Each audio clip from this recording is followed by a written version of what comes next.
Tem um fuzil aqui, você quer pegar? E tem um livro aí. O que você escolhe? Eu vou escolher o livro. Ah, mas o livro eu não sei onde ele tá não, tá escondido. Eu vou achar o livro. Pega o fuzil, tá mais fácil, o fuzil daqui. Não, eu vou achar o livro. E se você não achar o livro? Se eu não achar o livro, eu escrevo o livro, mas eu vou ser a parte boa desse lugar.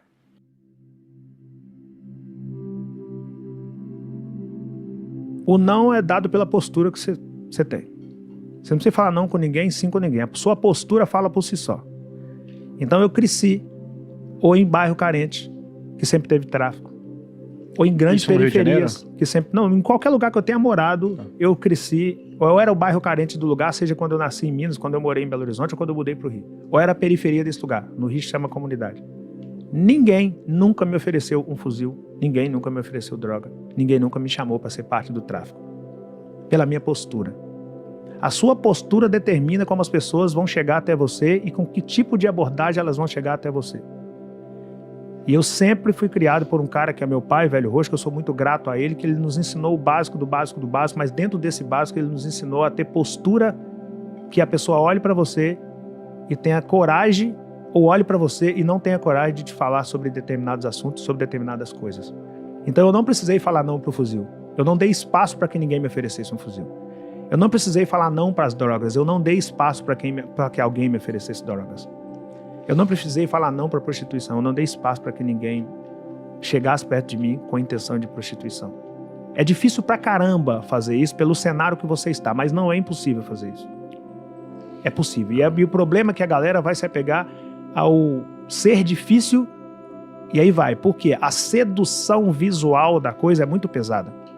Porque o cara da comunidade, ele é o cara que tem o melhor carro, ele é o cara que tem a melhor corrente, ele é o cara que tá com a mulher mais bonita, ele é o cara que dá o melhor rolê, ele é o cara que faz a melhor festa, e o garoto, o primeiro ídolo de um garoto de comunidade é o dono do morro.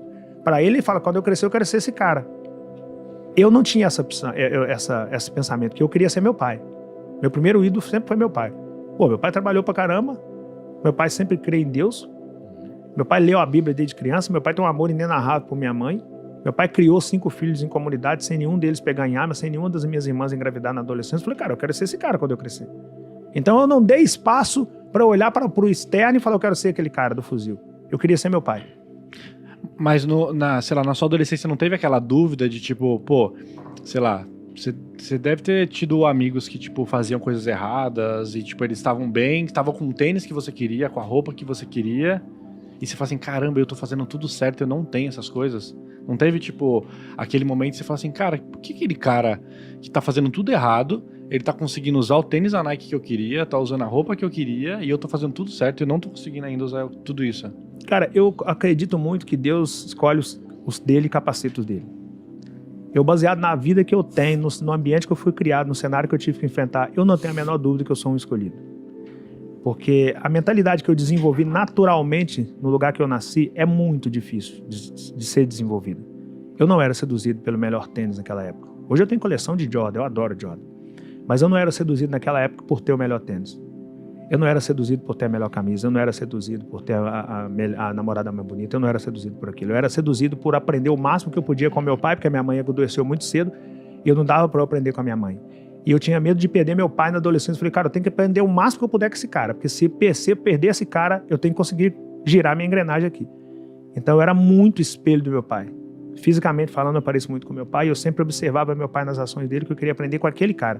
Então eu não era seduzido com o externo. E por que eu falo que eu sou um escolhido? Porque por algum motivo eu não comi carne na infância. E por algum motivo um dia me zombaram de mim porque eu não comia carne, e por algum motivo eu fui até minha mãe e falei, mãe, o que eu tenho que fazer para comer carne? Aos 7 anos de idade. Então, antes de eu descobrir que o cara conseguia comprar o tênis com dinheiro do tráfico, eu descobri que eu conseguia comprar carne com dinheiro da verdura. Então, eu descobri antes de ser apresentado para aquele cara. Com 7 anos de idade, eu não tinha a menor noção de tráfico ainda. Mas eu já estava vendendo. Então, eu já sabia que eu conseguia pelas minhas próprias pernas e com dignidade, podendo andar entre as pessoas de cabeça erguida. Eu descobri isso muito cedo. E só pode ter sido Deus. Eu não consigo outra explicação para ter a mentalidade e as escolhas que eu fiz dentro do ambiente que eu fui criado, sem contar o meu pai, a não ser Deus. Fala, cara, eu tô te escolhendo. Você vai passar por um caos absurdo aí, mas o dia que você se erguer, o dia que eu te colocar a mão, o dia que a promessa se manifestar na sua vida, as pessoas vão querer seguir o Deus que você serve. E eu vi meu pai ler na Bíblia a vida toda. E tem uma parte da Bíblia que é a 1 Pedro capítulo 5, versículo 6, que diz: humilhai-vos, porém, debaixo da potente mão do Senhor Deus, para que no seu tempo exato ele venha exaltar. Eu suportei 40 anos para esperar isso acontecer. 40. Mas o dia que esse Deus me exaltou, eu fui nos 5 continentes do mundo provar que não tem a ver com o lugar que você nasceu. Tem a ver com as suas escolhas. Tem a ver com o nível de conhecimento que você buscou. Tem a ver com aquilo que você fez. Tem a ver com os nãos que a sua postura deu automaticamente para as pessoas. Tem a ver com isso e não com o ambiente quando você nasceu. Eu descobri, a grosso modo, que nascer em uma condição desfavorável pode ser culpa ou circunstância de quem veio antes de você. Morrer nessa condição foi escolha sua.